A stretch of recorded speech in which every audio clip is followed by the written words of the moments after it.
I put these Christmas trees by my driveway, but I'm afraid they might tip over and land on top of the Lexus, and that might upset the factory a little bit when I return it. In the meantime, Merry Christmas and thanks for watching. We're at our garage. Let's see what we're rolling out to drive today. Looks like I'll be driving in style for the holidays. A nice Lexus SUV. The NX200t with the F Sport package. Back in the olden days, car manufacturers actually had names for their vehicles. Nowadays it's NXIS, BRZ. Yeah, you get the idea. I guess they ran out of names in the dictionary. Regardless of the name, I think this is a very attractive vehicle. Certainly looks better with the dark blue metallic paint, which has gotten lots of compliments. When you look at the traditional front grille, there's no doubt we're driving a Lexus. Some of the YouTube sites will tell you this vehicle is based on the less expensive Toyota RAV SUV. So if you're thinking this is nothing but a Toyota RAV that's dolled up with a bunch of fluff, that's not the case at all. Only about 10% of the components are transferred from the RAV, the rest is all Lexus. It's a totally different vehicle, as we'll see when we start driving it. Since the NX is more car, you'd expect it to be more money, and it's definitely true. $37,000 is the base price. You get lots of standard equipment for that fee. Of course, when you go down to the dealer, you're not going to get off that cheap, and this particular one was loaded up with around $9 grand worth of goodies, which brought the sticker just under $46,000. I'm not going to cover all of the options on the window sticker, but we will go over a few. $1,000 extra for the sunroof, although in a luxury car that you call it a moonroof, because rich people look at the moon and peasants look at the sun, I guess. And today we're looking at the sun. About $1,700 for the navigation system, which includes a 10-speaker stereo. You gotta have that.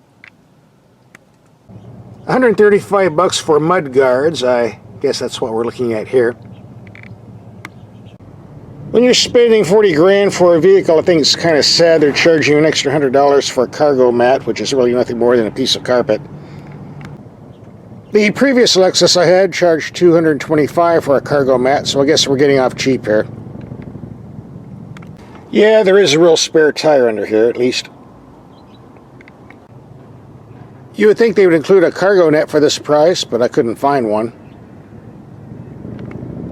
The Lexus RX 350 I had a couple weeks ago charged an extra $1,600 for these LED headlights, and I guess we're getting off cheap here for $1,100 then. So let's take these out and see if they're worth the money. It's dark enough, so let's see how these expensive LEDs perform. We'll do that right now. Look pretty bright from here.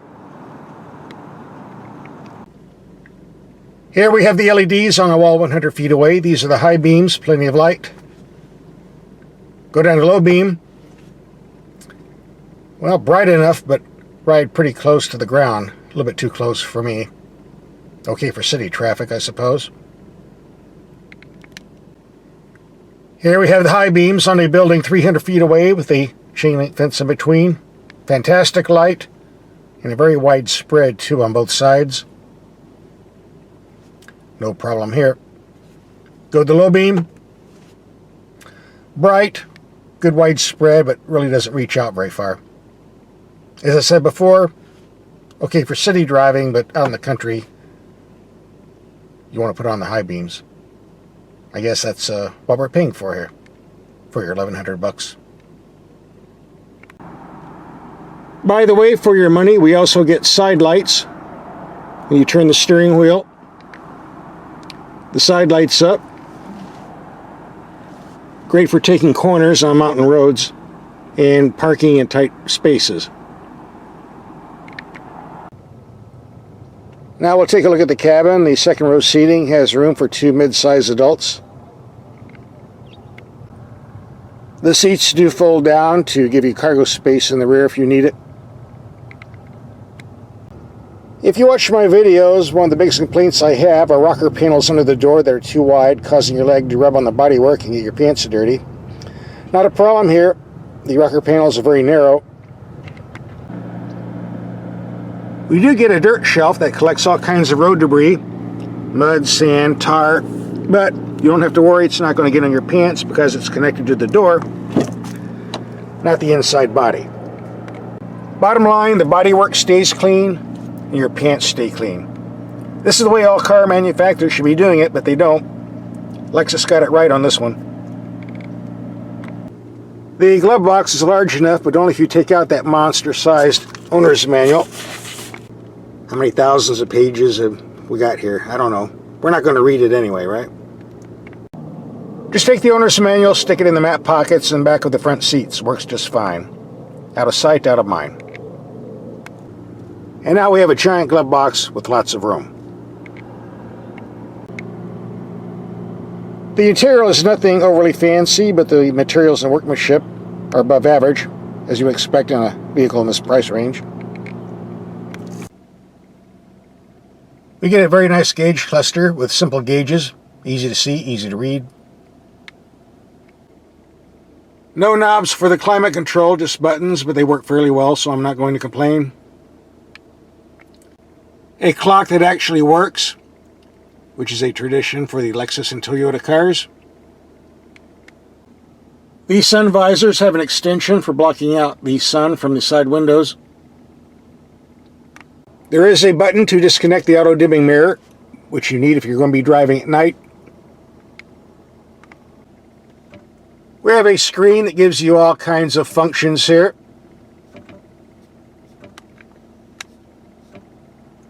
That's the good news. The bad news, it operates off a finger touch pad, which is very awkward to use. If you don't touch it just right, you're going to miss what you're looking for. This is especially true when you're changing radio stations. Always go over one over too much or one less than you want. If you watch other reviewers on YouTube, you might see some of the people that are raving about this system, telling you how easy it is to operate. But you notice one thing they all have in common: they're all sitting still in their car. Try doing this when you're driving 70 miles per hour, bumping all over the road. It just isn't going to work. By comparison, if you look at the system in this Lexus NX200t sedan, this Lexus IS has the traditional stick system, where your entire hand grips the control, giving better response. And more important, more accurate response.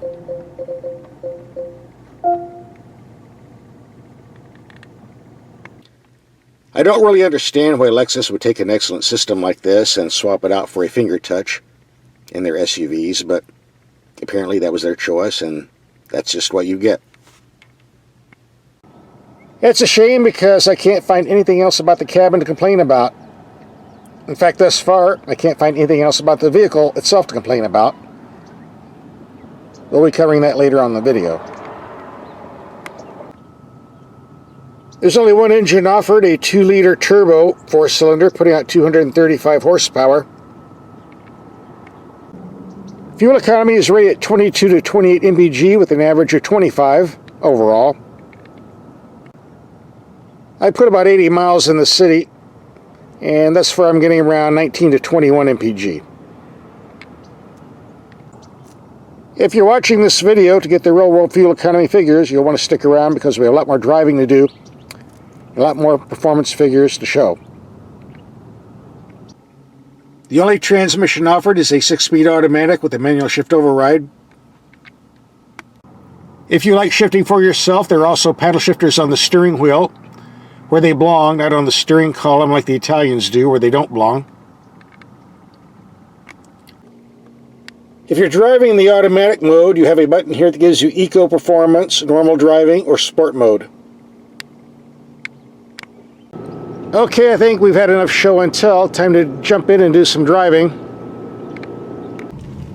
I've been driving this for a couple of days, and I have to tell you I'm very impressed. We can start with the power steering. It's quick, responsive, has good feel and good feedback. Unusual for an electric system, at least I'm told it's electric. It feels like the old-fashioned hydraulic. I don't think there will be any complaints.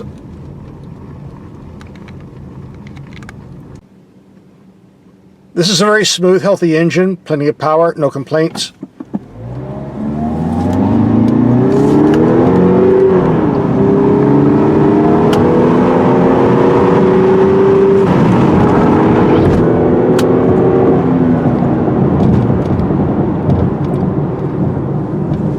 Firm, responsive brakes, by the way.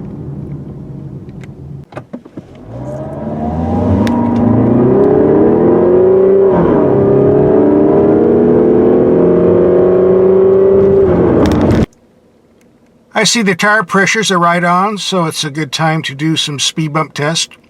Maybe some cornering ability too. Doing a corner ability test in an SUV seems kind of silly. That's something you would do for a sports car, but I've been so impressed. I think it'll do pretty good, even at these low tire pressures.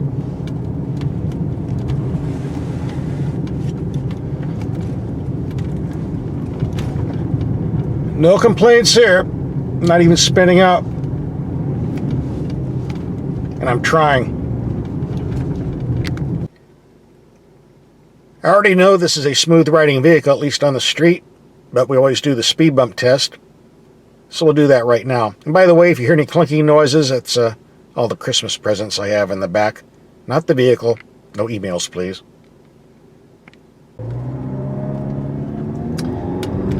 We'll start at 20 miles per hour. Loud thump, but didn't feel too much. Take it up to 30 miles per hour. A big nasty bump. A lot of thumping, but didn't feel it. A very good strong body structure. Overall, this is a very nice city commuter with a strong engine, comfortable suspension, good driving position. From now on, we're going to be doing some extended driving and fuel economy testing. So stay tuned. We're going to start some fuel economy test, resetting the computer and mileage odometer to 0. We're going to take a highway trip of about 100 miles with the cruise control set at 75 miles per hour. We can maintain that speed in this heavy Christmas traffic anyway. Most of the wind noise you're hearing on the microphone isn't really from the vehicle, it's from the air conditioning. Hey, we're in the desert. Even though it's December, it's still hot outside. Overall, the performance of the suspension and steering matches anything I've driven from BMW or Audi lately, and that's a pretty good compliment, I would say. Obviously, someone at Lexus was doing their homework in the engineering department. Okay, we did 114 miles, averaging 75 miles per hour. Let's click the button and see what our fuel economy was. 25.4 mpg. We reset the computer for our return trip. Slightly downhill in elevation, about 1,000 feet, so we might do better. Well, we'll see, won't we? If you're in the habit of taking long highway trips and like doing it in total comfort, this is definitely an SUV you might want to check out. What can I tell you? The more I drive it, the more I like it. But I guess that's what we're paying for, right? This engine has plenty of passing power, although it would be nice to have just a wee bit more. 117 miles, averaging 73 miles per hour. Comes to 25.9 mpg. By the way, this engine requires unleaded premium fuel. 91 octane, although 89 octane seems to work just as good in cold weather. Take your pick. I've been driving this for a week, and aside from the finger touch computer control system, which is not a deal killer, I can find nothing to bitch about. This is a very well designed, well engineered vehicle. I'm very impressed. It is definitely equal to any of the German compact SUVs. Well, if it had a bit more power anyway. Aside from that, no issues. And as I've said many times before with Lexus products, it's going to be running long after the warranty goes out, and you can't say that about the European vehicles. That's certainly worth an extra buck or two.